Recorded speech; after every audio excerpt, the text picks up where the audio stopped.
live mamaya. Kikita ka dun kung kanang clicks. It's also recording sound, just as a backup. Oh, okay, nice.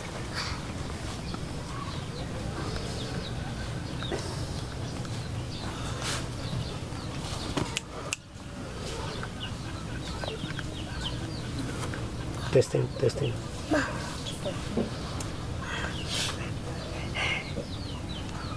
Yeah, we're ready. Yeah.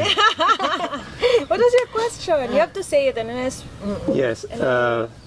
So first of all, thank you to Delilah for giving us the privilege to have this interview with her. Do you want to tell her, or she understands as well? Maintindihan mo naman. Yeah. Yeah, she understood. So thank you. Nahirapan lang ako ano. She has a hard time to like say it in English. So, but Okay, she understands. But she understands perfectly. Yes, Okay, yes. fantastic. So the first question is, of course, we are surrounded by mangroves in this area. It's beautiful. When did you started to work on this idea of preserving the life of mangroves? 1976. 1976. Wow, that's a long time ago. And why? What was the motivation to start? Why did you thought that was important to preserve them? They were already disappearing, or what was the problem? Ano yung problema daw before? Bakit?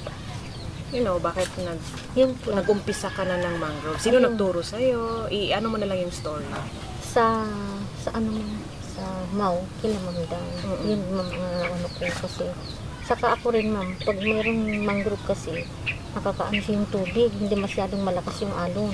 Okay. Yun lang. Kaya ako na lang po nag-umpisa. So she started during the time where the government was asking for help for mangroves. And she also noticed how mangroves help to reduce the waves. So then she kind of thought about like, okay, why not start mangroves already? So that's how it started with her in the mangroves restoration. At the time, was there a population of mangroves in the coast? May marami ba daw mangroves sa coastal area? Marami. There's a lot. And could she feel at the time that they were already protecting inland after the typhoon?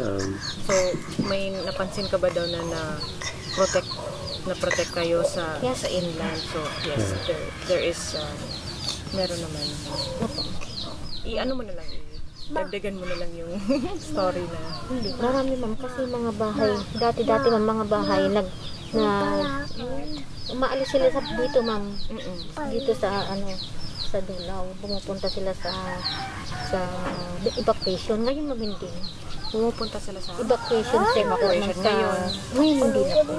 Kasi yung mangrove yun lang nagkaano sa kanila. Nagprotect.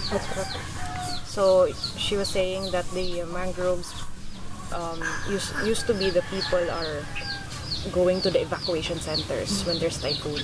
Now they stay in their homes because the mangroves are there already to protect them from storms and during typhoon. So, And can you ask her if, I know she was conscious about mangroves and the need for them, but what about the rest of people? paano daw yung mga ibang tao? Ma'am, tinuturoan na lang ma'am yung mga government ma'am na magtanong din sila. Kasi nakikita nila ma'am yung iba kasi parang ayaw nila. Pero nung nalaman na nila na ganito ma'am, yung nag-ano ng tubig, yun marami na silang tatanim. So there's many people already starting to plant, and the government is teaching and educating other people to already plant because the water, the mangroves protect them from rising water and all that. So, but you mentioned also, you said that not all people want to plant mangroves. So, ngayon ma'am, tinuturuan ko na rin sila na magtanim para makaano yung sa gilid-gilid na ng bahay nila. Yeah. Kaya kumukuha sila ma'am dito ng seedling. Yeah. So she said like she's teaching the communities to plant, so that's why they come here to get the seedlings. But you mentioned earlier like not all in other villages, not all are Lahat na ma'am. not all are wanting to plant, diba? Or are they all the same? Do they have nursery? Hindi, ngayon ma'am, tumutulong yung mga scheme ma'am. Pumupunta man sila dito. Para yung ang nakakatulong sa kanila lang, ma'am, hindi pag may halimbawa nagbili ka ma'am, nakakatulong yung pag-aaral sa kanila ma'am. Isa So, there are SK or Sangguniang Kabataan. It's a group of young people, and it helps them to pay for education if they buy if they're seedlings, like they're being paid to plant also. So And paid by the government. is it government? Yeah, paid by the government. So the government has been very supportive since the 1970s. Any government. Is it any or just La Union? Ini ma'am. So they're always conscious about the importance of it. Yeah. Was there any particular really bad storm or really bad year when she felt that the typhoon was particularly strong in this area? Kailan yung pinakamalakas na typhoon? There was the earthquake as well in 94, right? 1990 yung earthquake. Tapos kailan yung pinakamalakas na typhoon? Ano ba ito nakamakapas? Hindi ba yung Mare? Hindi pa ma'am, mayroon pang isa yung kalimutan ko pa. Wag mo. Undoy ma'am? Ay wag baby. Yung undoy. Ondoy. Yun. Dari. Wag. Doon ka nga baby. Doon ka muna baby. It's okay. Si undoy ma'am yun. Kailan yung Ondoy? 2000? 2000. 2000 something. Hindi ko matandaan. Yun yung malakas talaga na. That was the strongest typhoon during Ondoy. That was All in Manila, also in Marikina, talagang same. the same. Oh, Yung second nag-umpisa na yun ma'am. Yung nag-umpisa na yun. Tapos Nag-umpisa na ano? naanuhan namin yung mangrove ma'am. Doon na nag-umpisa yung pagkatapos ng malakas na bagyo ma'am yun na nag-umpisa mo na yung mangrove pala yung nakakaano ma'am. Nakakaano sa tubig. Sabihin mo yung nakakaano sa tubig. Yung halimbawa yung malakas na ulan galing sa dagat man yung alon. Oo. Hindi na masyado ngayon ma'am. Dati dito ang daanan ma'am. Okay. Pero ngayon wala na. Okay. Para sa translation, mamatar mo. You translate later. Yeah. No, because like there's sometimes she says something like yung ano, and then I know what she means, but in translation it's hard to like you just say yung ano, but it's very non-verbal. Okay, yeah. So then it's like you're saying the what, and like Yeah. you have to say the word exactly. Like what does it do? So what she was saying was so when the typhoon started, the biggest one, Ondoy, that's when they realized that ano yun yung sinabi mo, parang Yung alon ma'am, hindi na masyadong malakas ma'am. kasi Pag marami ng mangrove. mangrove. So that was the time that during typhoon, they know usually that the water can come in. But that time, because there's so many mangroves in the coast and in their area, and the side of the houses, it did not come to their houses. So they were able to be protected by mangroves. But did they evacuate before? Did they still evacuate? Yeah, Evacuate, still yeah. evacuate. Still evacuate. Yeah. 2009. 2009. Yeah. September. 2009. Yes. That was the strongest. So we are building a video game called Mangrove World that is mostly for people elsewhere in the Philippines as well, but rest of the world to know more about mangroves. So I wanted to ask her about young people here in the Philippines. I know there's a lot of young people. The population is really young in the country compared to other countries. So how much they know about mangroves, how much they know about the importance of mangroves. Are they very keen to help? So, Are yung they mga involved in kabataan plantation? daw, para sa opinion mo, ano yung alam ba ng lahat ng mga kabataan about mangroves, or ilan-ilan lang yung may alam, or mas ano ba daw sila, mas gusto ba nilang tumulong sa napapansin mo ha dito Marami sa ma'am, yung mga church ma'am, pumupunta sila sa akin. Na, Church na, ano ba yun? Saksin. parang young people, Oo, mga bata? Opo, ma'am.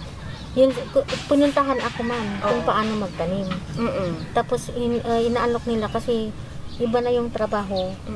Gusto nila magtanim din. Kaya nag-ano sila ng support sa akin, ma'am. Para bigyan ko rin sila para matulungan yung mga bata. Mga church. Yun, mga church pa yun.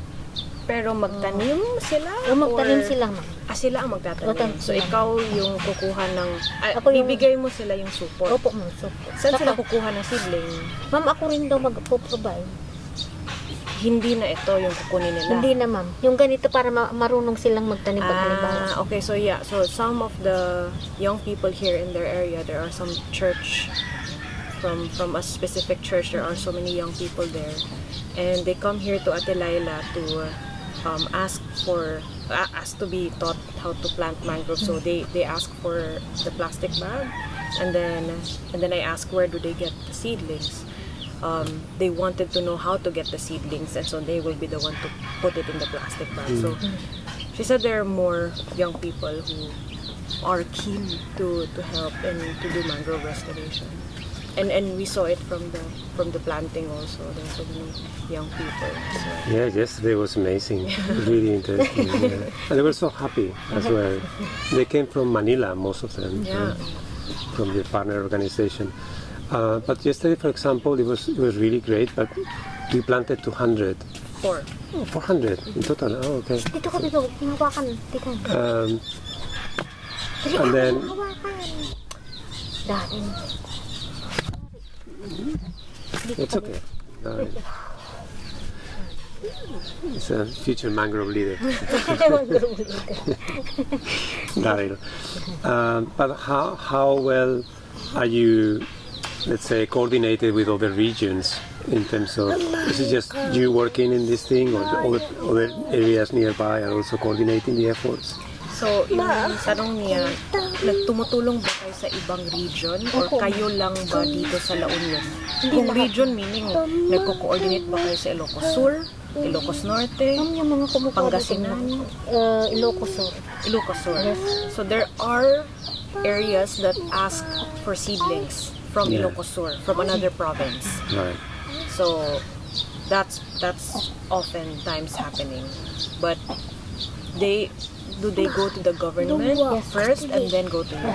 Yeah. So they go to the government of La Union of Bagyo Aringay. pa yun, bagyo pumunta sila. During the typhoon time in Aringay, and then they come here for Delilah for the seedlings. So some areas nearby ask for seedlings here. Other part of the research we've done with mangroves is that many of the mangroves that are planted, they die because people plant the wrong species in the wrong place, right? So how difficult is to understand mangroves and where are the best ecosystem for them to survive, and how is this information preserved? Is there like books or record interviews, or is it passed from generation to generation? So, paano daw yung sa mga research kasi may nakalagay na maraming namamatay na mangroves kasi nga mali yung pagkalagay, ibang species, diba? So, paano nyo daw nakukuha yung knowledge na yun? Saan nyo nakukuha at pinapasa nyo ba sa ibang tao yun? Ma'am, pumupunta kami, nagsiseminar po. Sino nagbibigay ng seminar? Si Ma'am Dang po. Sila Ma'am Dang. Mga And then, LGU. Tapos yung training Opo, din may sa training. atin. Opo. Tapos, so there was a training from the LGU, and then we were training also them. And then, paano nyo mabibigay sa ibang tao? So, nagsishare ba kayo ng knowledge din? Yes, ma'am. Pumupunta kami sa iba. So they also go to other communities to share the learnings of the seedlings. Okay. I have a question, because there's a lot of young people here, but I read about the games that when you were young, you used to play like tumbang, how is it called? Tumbang preso. Tumbang preso. Naglalaro ba Ay, kayo oo. tumbang? Tumbang Yes, preso. tumbang preso. And this guy. But do young people now still play all these games, tumbang preso, or they prefer mobile phones or? They play the mga traditional games or may mga ano pa rin, mobile games na ba ngayon? Lahat sa cellphone na. Oo, ma'am, yung iba, ma'am, pinagbabawal na talaga. Bawal yung, ang? yung mobile, yung sa sa cellphone. Bakit? Nag-ano sila, ma'am, siyempre nag-aaral na sila. Minsan hindi na nila ano. Pero ngayon, traditional pa rin or, Opo, ma'am, yung mayroon or pa rin. mobile phones? So, some people still play mobile phones, but because they're now face-to-face in school, it's been banned to play games, you know. During the pandemic. During the But school days. now, when they're in home, they still play. Yeah, so they come home, they play the game. But how about yung mga yung mga traditional na tumbang preso? May mga ganun pa rin na naglalaro. Mayroon din. There's still other. Still, there's yeah, still. very nice. Hindi na mawawala yung Yeah, she said it doesn't go away. Yeah. Because one of the things we wanted to do in the game is to create a game version of tumbang preso inside the game. Yeah. So that all the generations from the younger ones to the eldest, they can play together. Yeah. So they wanted to create a game na para ilagay yung tumbang preso dun sa game na yun. Para, Issues. oo, para iba't ibang ano daw, like sa time mo, sa time ko, alam ko rin yun. Baka yung ibang people din alam nila. So, ganun. So, yun, parang ilalagay daw nila din sa game. Ay, wag abitin mo kami. Dari, doon ka bibig. Gagalit na siya. Pauwi na sila. It's okay. I mean, I really don't have more questions to Okay. ask. It's Yeah. just, it was very nice to talk to you, Delilah. Thank you very much for the interview. And you had to say just final words of wisdom to let's say, for example, donors, could be international donors. What sort of message would you give them to say, listen, this is important? Could you tell us something for us to pass them on? Yeah, ano yung message mo daw sa mga donors na para sabihan mo sila na importante ito siya. So, ano yung mga last message mo? Nagpapasalamat ako, ma'am, kasi maraming natutulungan. Ang dami ko talaga natutulungan. Pati yung mga may sakit na gustong magtanim, ma'am. Tapos ibibenta ko pambili ng gamot. So, yung kaya yung sa loob ko, ma'am, maganda yung ang dami talaga natutulungan ngayon, ma'am, yung mangrove. Kaya sinabi ko yung mga kasama ko na magtanim sila para mga bata, ma'am, marami Kasama sila. So, Lalo na yung may sakit, ma'am, yung cancer survivor. Mayroon ako, ma'am, yung tanim niya yun, nahiwalay. So, Tapos nakabinta ako, ma'am, siya kasi may pambili siya ng gamot. Yun yung So, she said, building this as a livelihood helps a lot of people. So, she wants to say that not just, it helps environment, but when they do this, there's like a cancer survivor patient who was able to sell mangroves and can use that money to buy medicine for herself. So there's many young people also who sells mangroves and gets money for their school. So it's not just for the environment, but it became like a livelihood for them. So it has an environmental impact, but also a social impact. Yes, yeah, exactly. So thank you very much. Thank you. I'm going to move the camera so they can see the seedlings somewhere around. They're surrounded by many of them. There is Clifford as well. How many at the moment, seedlings? Ang 20,000 lahat mamula noon. 20,000 seedlings. 20,000. Wow. There's like still a lot there. Yeah, I can see that. And there's still a lot in the front also. Yeah, we'll take a few pictures of the other side Yeah. as well. Okay.